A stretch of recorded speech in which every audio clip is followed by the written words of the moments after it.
So what is the energy equation? Energy equation. This is again a very important, and it has been asked so many times, and this is a standard result also, that internal energy is a function of temperature only. So this is your energy equation, and it is very important. So now we know that from the first law of thermodynamics that TdS is nothing but it is du plus PdV, or we can write du is equal to TdS minus PdV. Okay, where du is nothing but it is the internal energy of the system. And from the first TdS equation, this TdS can be written as Cv dt plus T times del P upon del T at a constant volume into dV minus PdV. Okay, so this du can be written as Cv dt plus T times del P upon del T at a constant volume minus P dV. So this equation is known as basically the energy equation. Okay, this equation is known as an energy equation. Now for an ideal gas,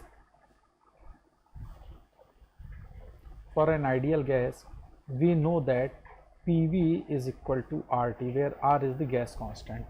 Okay, so if we differentiate pressure with respect to temperature, del P upon del T, keeping volume constant, so this is nothing but it is R by V, and this R by V can be written as del P upon del T at a constant volume is equal to P by T. Now putting the value in the given equation, so du becomes, so this du becomes Cv dt plus T times del P upon del T may be written as P by T minus P dV, or du is equal to Cv dt. So this shows that for an ideal gas, this is for an ideal gas. So for an ideal gas, internal energy is a function of internal energy varying with respect to temperature as Cv dt. Okay, this is valid for an ideal gas. Now let us assume that internal energy is a function of temperature and volume. First I am assuming that internal energy is function of temperature and volume. So this du may be written as del U over del T keeping volume constant dV plus del U over del V keeping temperature constant dV. I am sorry, this is dt. This is dt. But from the above equation, for an ideal gas, du is equal to Cv dt. So if we compare these two equations, then del U over del V,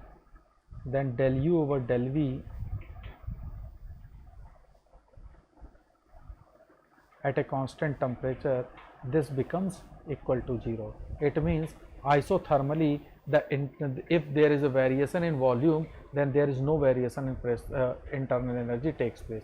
So we can say that for an isothermal process, the change in internal energy with respect to volume is 0. Okay, or internal energy does not depend upon the volume change for an isothermal process. Similarly, if we take that internal energy is a function of pressure and temperature, then what will happen? Du is equal to del U over del P at a constant temperature dP plus del U over del T at a constant pressure into dt. Okay, or we can say that del U over del P at a constant temperature into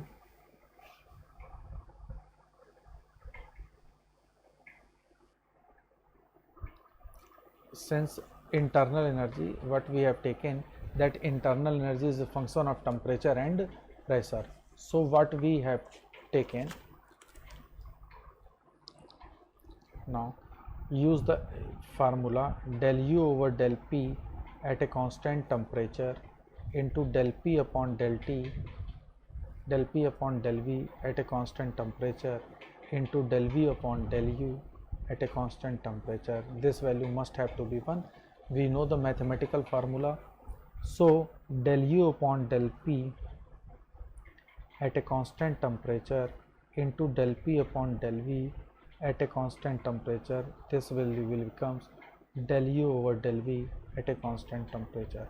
But the value of del U over del V at a constant temperature, we have seen that this value is equal to 0. So if this is equal to 0, then this must have to be 0.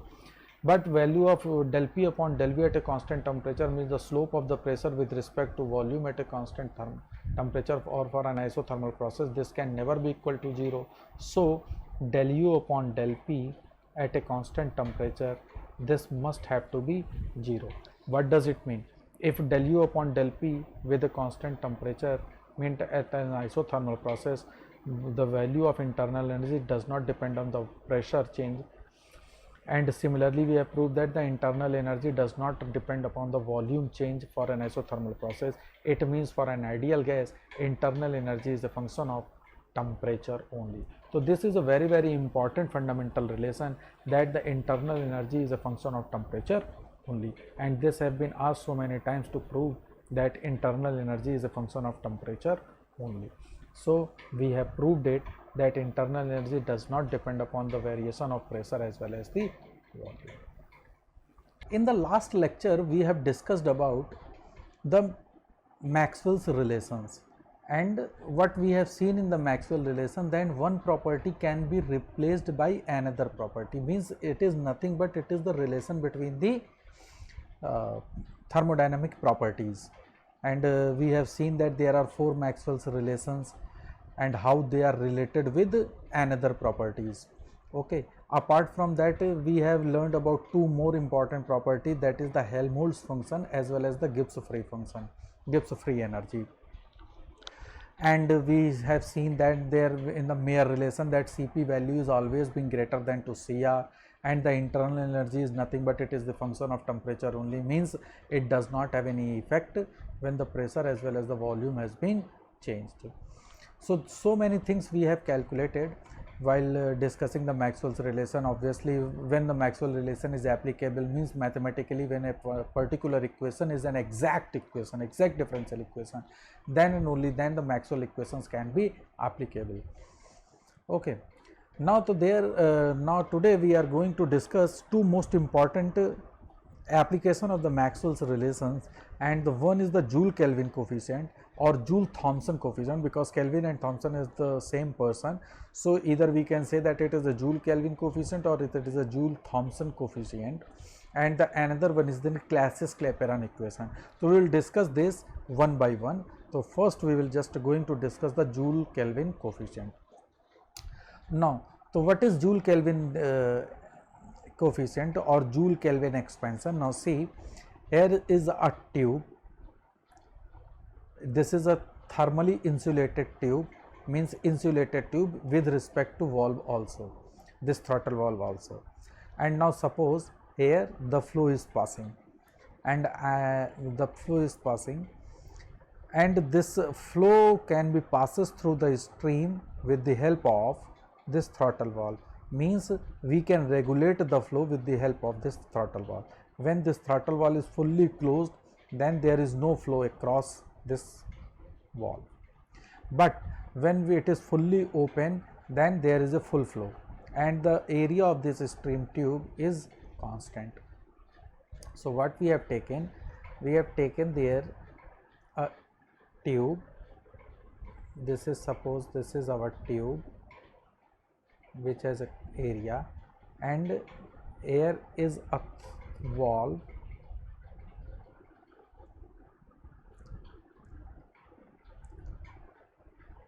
and this valve can be regulated with the help of this knob, means this valve can move up and down. Okay, here some flow is taking place and flow goes to this one. Okay, Now suppose I am taking up section 1 over here, that is the upstream of this flow, means before this throttle valve or before this valve. Okay, and this we measure the pressure as well as the temperature at this section. Now suppose that the pressure at this section I am taking as P1 and temperature at this section I am taking as T1. Now we are taking another section 2, let us assume at the downstream of this valve, this is 2 section, and the pressure and temperature at this section is nothing but it is P1 dash, and correspondingly the temperature is T1 dash. Means the P1 T1 is the initial temperature before the throttle valve, and P1 dash and T1 dash is correspondingly the temperature at the fully developed. Means this we have measured the pressure and temperature when it is in thermodynamic equilibrium is there and fully developed. And now I am insulating this tube. This tube is totally insulated. Now since the area of this tube is constant, this area of the tube is totally constant, then what will happen? Whatever be the velocity is there, then the velocity at section 2 will also be the same as the velocity at the section 1. Okay, and if suppose at the same elevated area, then if we apply the energy equation within the control volume 1 and 2 section, means at this section if we take this as our system, then since the tube is your insulated tube, so no heat transfer will take place. And apart from that, since there is no work done is being done, so what will happen? Whatever be the energy coming into this system, that will be equal to the energy goes out of the system.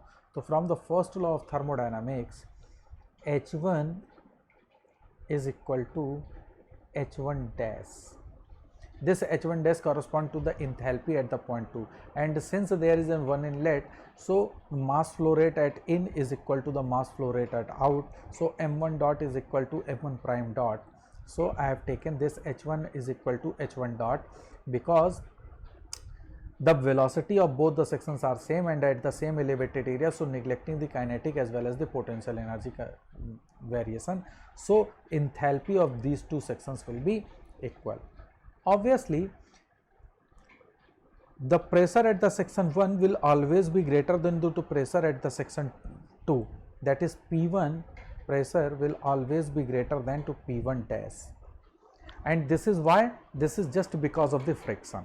Okay, since there is a friction between friction of the is available in this tube, so because of this friction the pressure will reduce, and this friction is the driving force. Okay, now that the pressure is being reducing, but what about the temperature? So we are not very much sure regarding to whether the particular temperature T1 is greater than to T1 dash or T1 will be less than to T1 dash. Means heating, is there any heating is taking place or there is a cooling is taking place? We are not sure regarding to the temperatures variation, but as far as the pressure variation is concerned, we are quite sure that the pressure at the section 1 will always be greater than to pressure at section 2, means after the valve. Why? Because there is a presence of the friction. If suppose the pressures at both are same, then what will happen? According to the Bernoulli's equation, if we apply, then this pressure, and since kinetic energy and potential energy are same, and if the pressures are same, then the energy of both the sections will be same. This means there will not be any energy loss. So this is not possible. So the pressure is decreasing, it means the pressure energy is reducing. Then according to the Bernoulli's equation, since the pressure energy is reducing, that pressure energy, whatever be the pressure energy is reducing, is converting it to the mechanical energy, and which increases the intermolecular energy of this particular gas, and because of this intermolecular energy of the gas, the temperatures variation will takes place. Okay, so since H1 is equal to H1 prime, thermodynamically we have seen, so this type of the means the enthalpy before the valve is equal to the enthalpy after the valve. So this process where the enthalpies are same is known as isenthalpic process. Isenthalpic process. And this process is highly irreversible process. This process is highly irreversible process. Why this process is highly irreversible process? So this process is highly irreversible just because of the friction present into the tube. Okay, there is a lot of friction into the tube, and because of this friction energy is lost. There is energy loss takes place by the application of the Bernoulli's equation. We know that there is a loss of the pressure, and because of this pressure loss, that pressure loss will be converted into the mechanical loss, and mechanical loss is nothing but it is the energy loss of the fluid. And because of this energy loss, irreversibility will be there, means we are not able to get whatever be the amount of energy we have before the section, before this throttle valve. Okay, so always remember that isenthalpic process where the enthalpies are same is highly irreversible process, and this is just because of the friction present and pressure drop will be there. Now suppose if we fix the quantity P1 and T1 and regulate the flow. Now what we are doing, we are now fixing the pressure and temperature P1 and T1, that is the pressure and temperature of the flow before the valve, and now regulating the flow. Regulating flow. I am just going to regulate the flow. So how to regulate the flow? The flow is being regulated with the help of this pressure valve, and regulating the flow in such a way that enthalpy remains constant. We kept the enthalpy of the flow or enthalpy of the system remains constant. So we are regulating flow in such a way. Okay, and correspondingly we are getting different point location, that is P1 double dash and T1 double dash. P3 double dash means if the pressure has been changed, then temperature will automatically change. Sorry, P1 triple prime, T1 triple prime, etc. Means as the value of the pressure and temperature has been changed, and we are regulating the flow keeping in mind that the enthalpy of the flow will be constant, then the pressure and temperature values will change accordingly. Okay, and if we plot a diagram, now suppose if we plot a diagram of pressure and temperature, means here it is the pressure, temperature and pressure plane will be, we have to diagram. There is a temperature and here it is pressure. Okay, so this will be something like this.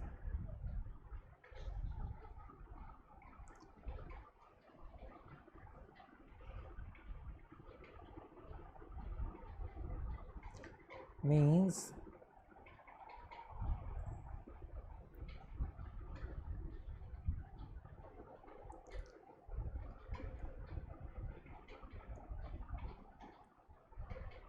now I am just first drawing and then I will explain the whatever be the outcomes is there.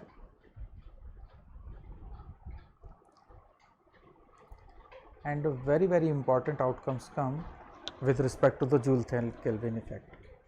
So what we see that this is with respect to pressure P1 and temperature T1.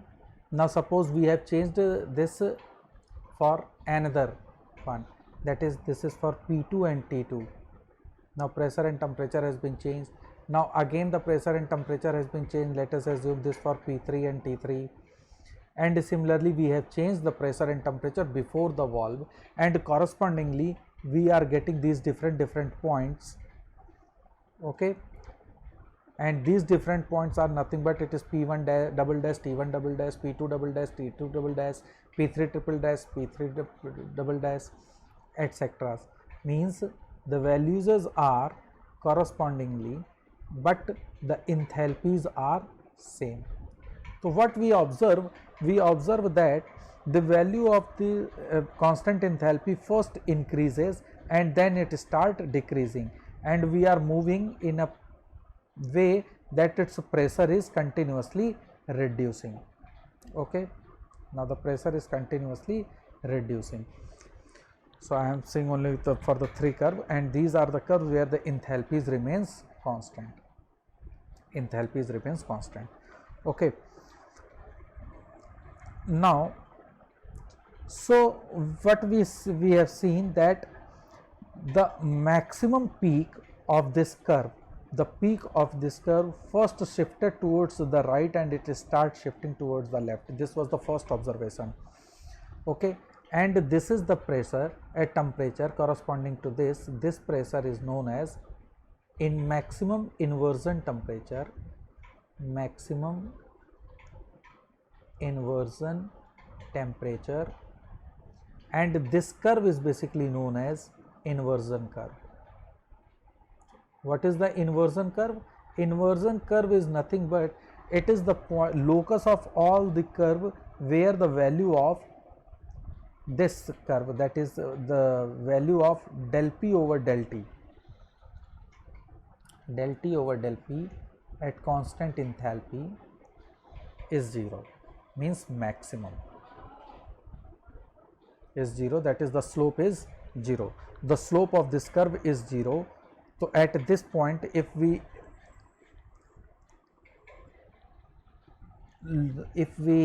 join all these points where the slope of del T over del P, slope of this curve is 0, so we say that this curve is known as the inversion curve. Okay, so if you see in this figure, so this is your inversion curve. Okay, so this was the another observation, that the temperature is first in the slope of this curve is first increases and then it start decreasing. Okay, means its maximum basically first shifted to right and then it shifted to left. Now if you see that outside the inversion curve, the slope of the curve is negative outside the inversion curve, but inside the inversion curve the slope of the curve is positive. Okay, so we have two regions where slope of curve,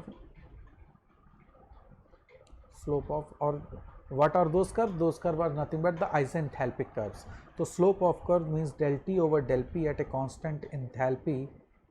This is positive inside the inversion curve.